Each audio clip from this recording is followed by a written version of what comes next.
Welcome back, everyone, to Worlds 2020, where we just saw Top Esports secure first seed in the group after that slobber knocker versus DRX, where nothing happened for a long time, and it is still one of the most interesting early games we saw. Hey, let me finish. I know, I see too much more about the game. They did strategic decisions that you don't see because you're a host. I was about to say... I didn't say that. Put those books. No. I was about to say it was so cool because it was a game of inches and because it was those strategic movements. So lay it down. What was so cool about that early game rather? Well, I think one of the coolest things we got to see was once again how well DRX played around their jungle. Yeah. They are a team that really does enable Pureshik, and you heard the casters actively talking a lot about it, how many marks the Kindred was on. The fact that he was able to get that many marks that quickly is because of how well DRX used their early game pressure, and that was really a sight to behold because it really was well executed. Yeah, I mean, making it an actual objective in the early game to have as many Kindred marks as possible also bodes well for the mid to late game. So I think if nothing happens on the map, you can make something happen by doing invades, by getting vision, and having a Kindred on a team doing that too obviously enables you to scale pretty well. And the beauty was, though, that everything was super even, and there was a fantastic disengage in the mid lane, and then TSA... and they pulled the trigger. And it was that night pop-up that you were looking for. Yes! Like, that one shockwave in the mid lane, like, this was his opportunity and he took it. This was his first major error in this game, and it was immediately punished. Yes, and the it was entire over. game before that was like back and forth, back and forth, back and forth, but as soon as one team made a mistake, the enemy team realized it and immediately pulled the trigger. Yeah, that's a level of like turning it on and just winning the game that I haven't seen of many teams in this tournament, maybe Damwon. I think what Amazing said there just like really hits home for me, because I think that when you look at how the game was played, it was a lot of trading. It was a lot of, can we do this? Okay, fine. If you're going to do that, we'll do this. And it was just constant back and forth movement on the map. And then, as you rightly said, like, oh, they've overstepped their immediate punish. And even in that extended team fight, the Kindred ultimate was so good from Pureshik. And then he realized, oh, you're all standing outside of it. We're going to punish you there. And like, it really was a great example of how you can, how the smallest mistakes get punished so effectively by the best teams. And even as you say it, DRX didn't win that game, but there were so many like little decisions still that they made and mechanical outplays that they made that were still like, whoa! It was really Pureshik kept them in the game and showed Yes. also like with his dodges on the Galio. Oh, it was crazy. Yeah. Hey, we don't have a lot of time. Of course, the group draw is coming soon, and we're going to give it over to Cooldown. First, let's throw the groups up on screen, because I'd love to get some kind of holistic thoughts to go into that group draw with. Amazing. I mean, I think we're going to get G2 against Damwon. I think it's going to happen. The rematch. We're going to have the rematch. And honestly, I mean, I would like to see Fnatic and G2 actually play Damwon on Top Esports, because I want to have that matchup as fast as possible. I don't want them to potentially go out against any other team, and rather have that be early on. I think that all 8 teams are very stacked. And I think that group stages, I've seen a couple of tweets about it. It wasn't honestly the most exciting. No. I think that a lot of things were decided very quickly. And as a result of that, I think it's because of how top-heavy each group was.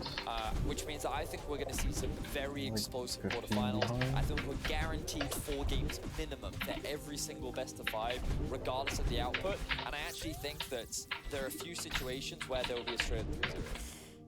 I think do they include an LEC team by any chance? I think that even in a situation where it's Damwon versus Fnatic, I still think Fnatic take a game, or like it's 3-1 Fnatic. I mean,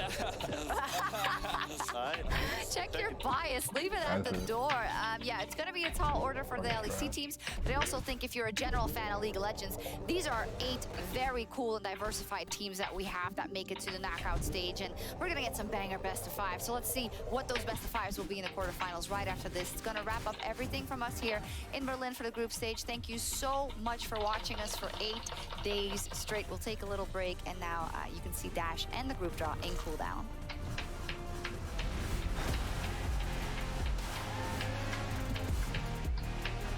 Fucking Dash. Oh my god.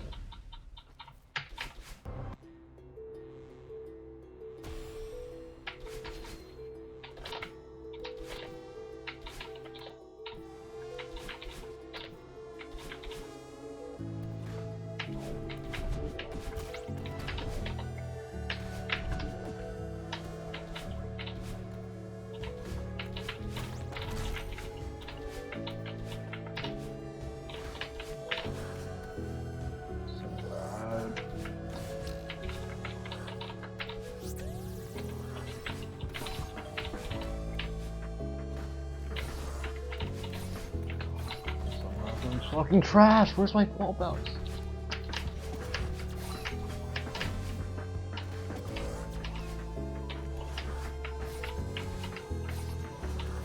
Where's my brain?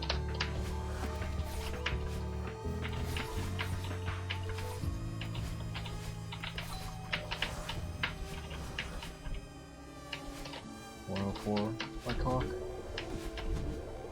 Or I 103.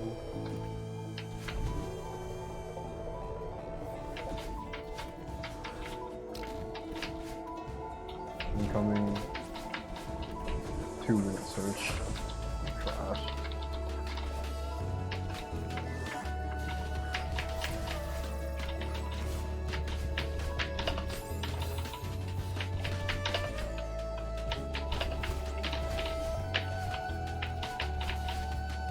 I'm not gonna make it. How?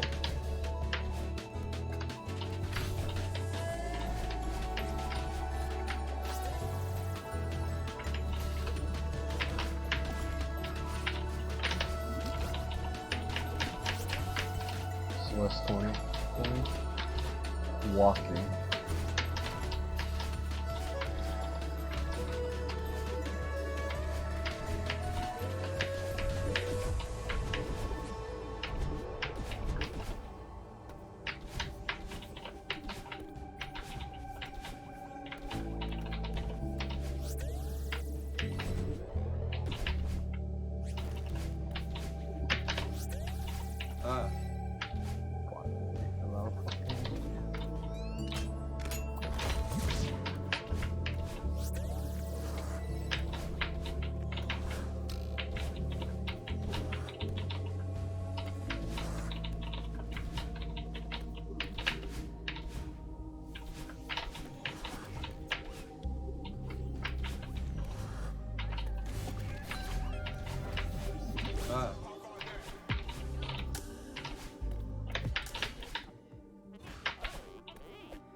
Guys.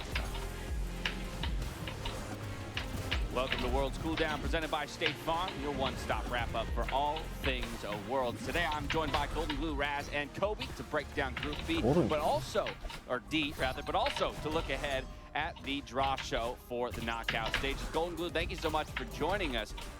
Here's the results of Group D, but I just want to stop and talk about that last game of the day real briefly. What a treat, however low kill it may have been. Two top teams going at it. Yeah, and thanks for having me. And what, like, I can't think of the last time I watched a game of League of Legends. I was so intense, 0 kills, that it was really just, you know, any moment the game could be won, and we really did see that moment with Knight's Oriana's ult. Yeah, high execution gameplay. Moments that, I remember you pointed out one of the team fights that happened that started off with like Oriana getting picked, quote unquote, because she ended up surviving through Lulu ultimate and flashing away. Finally. Another thing, when Vladimir tried to come in through a flank, flash forward, instantly gets exhausted. Like, the execution was insanely high for both teams. I just want to see these teams play off in a best of 5.